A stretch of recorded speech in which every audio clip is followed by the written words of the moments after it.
Introduction. Egypt has always stood between worlds, between Africa and the Middle East, between ancient memory and modern ambition. For thousands of years, the Nile made Egypt a symbol of continuity, a civilization sustained by water, faith, and order.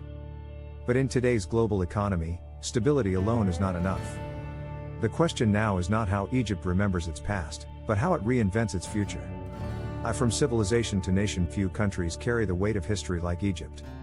While the pyramids remind the world of ancient genius, modern Egypt was born from a far more turbulent story: colonial rule, revolution, and reform. After independence in 1952, President Nasser's vision of Arab socialism nationalized industry and land. It brought education and pride, but also bureaucracy and stagnation. In the 1970s, Sadat turned to the West, opening Egypt to foreign investment under Infida, the open door policy. What followed was uneven, a partial liberalization that lifted some, but left structural inefficiencies intact. Egypt entered the 21st century with potential and contradictions. 2. Geography is destiny. The secret of Egypt's resilience has always been its geography.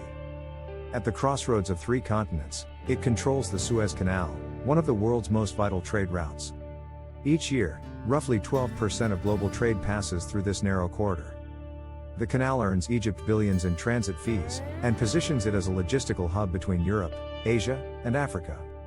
Yet geography is a double-edged sword. Location creates opportunity, but also dependence.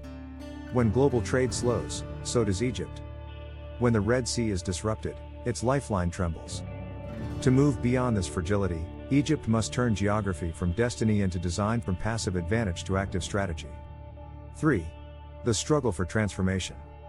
In recent years, the government has pursued ambitious reforms: currency devaluation to stabilize foreign exchange, massive infrastructure projects, and the construction of a new administrative capital rising from the desert. These projects reflect both hope and risk. They create jobs and attract investment, but they also strain public debt, now exceeding 90% of GDP.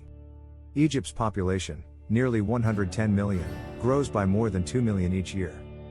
To sustain growth, the economy must generate opportunity faster than birth rates increase. That means shifting from construction to innovation, from short-term stimulus to long-term productivity. Tourism and the Suez Canal cannot carry the weight alone. The future lies in digital services, renewable energy, and education, the same forces reshaping Asia decades earlier. 4. Between heritage and modernity. The challenge for Egypt is not just economic, it is civilizational. How does a society rooted in timeless tradition adapt to a world that changes every decade? Cairo's skyline now blends minarets with glass towers, camels with highways, call to prayer with car horns. It is a city negotiating identity every day. But perhaps this very tension is Egypt's strength. Its people have survived pharaohs, empires, and revolutions. They understand continuity better than most nations understand change. If Egypt can harness that historical patience and pair it with pragmatic reform, it may once again become what it was in ancient times: a center of knowledge, trade, and civilization. Closing reflection. The story of Egypt's economy is not about oil or resources. It is about renewal.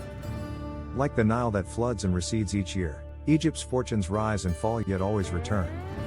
In the end, its success will depend not on how much it builds, but on what it builds for. A nation that remembers eternity must now learn how to move with time.